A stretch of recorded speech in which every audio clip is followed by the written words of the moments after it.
Hello and welcome to another video about how to work with different types of activities and assignments in Moodle.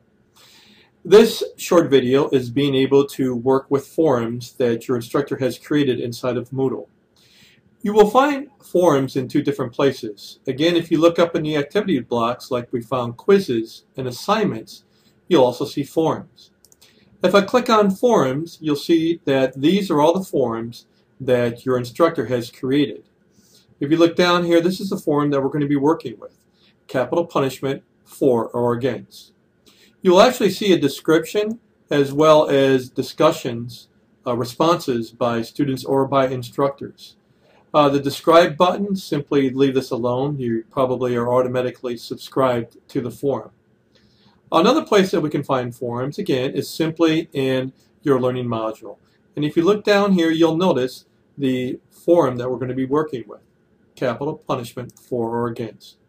When I click on the link, you'll notice that you have your introduction and your directions for your forum. I highly suggest that you read these very carefully and probably simply select copy and paste these directions over to a Microsoft Word document or offline, so that way you can go ahead and work on it and then close up Moodle. The reason being is you don't want to work inside of Moodle and then all of a sudden have a timeout on you when you could simply take your discussions and directions and be able to work on them offline. When you're ready to go ahead and post your response, all that we need to do is go ahead and click on Add a new discussion topic. And it brings up this area right here. Now that I'm on my discussion forum, I'll go ahead and respond to my instructor.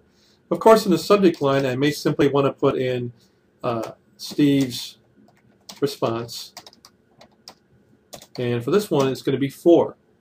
Now again, remember, as I worked offline and I went ahead and selected my information, I copied it, and all I'm going to do is I'm going to paste it in.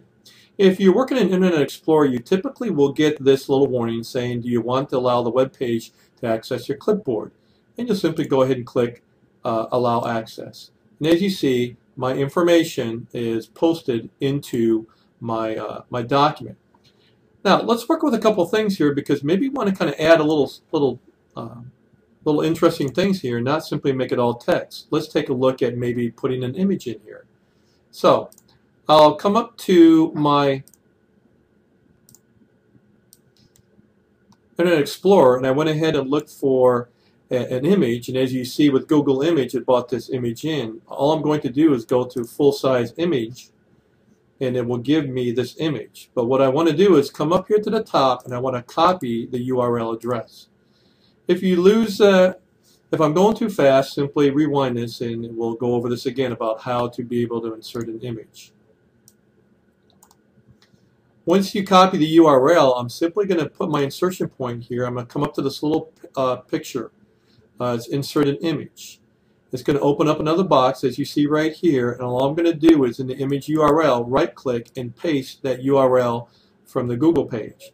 You have to put some type of alternate text. It doesn't have to be anything specific. I'm going to go ahead and change the alignment to left because I do have text and I want it to wrap around the image. Now, most importantly, your text image. If it is larger than 200, simply make it 200 by 200 and click OK. As you see, it brings your image in. You'll notice these sizing handles around the image. If you take your mouse pointer and put it at one of the corners, you can left click and you make it smaller or larger.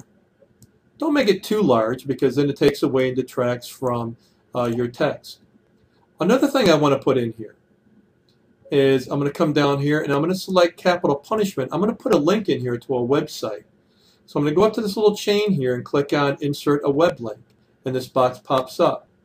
And what I want to do is I want to show my instructor this neat website that I found about parole death penalty. So again, what I'm going to do is I'm going to copy this URL, and then right into the URL I'm simply going to click my insertion point, delete out that HTTP, and paste that link into this box. The next thing I want to do is where it says target none, I want to always put in new window and then click OK. You'll notice that the capital punishment now turns blue. One of the last things that you may be asked to do is actually put an attachment. And if you look right below the text that you can put in for your response, you have a browse button. I'm simply going to click on Browse, and I already have a document about capital punishment. So I'm going to double click onto this, and it's going to post or place it into this document window. You're not going to see the document until you go ahead and post to your forum. One thing to remember, ladies and gentlemen, is always maintain good etiquette. Don't try and getting into an argument or using any type of profanity when you're responding to discussion questions.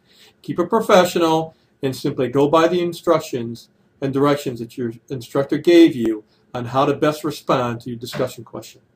This ends this video. Thank you.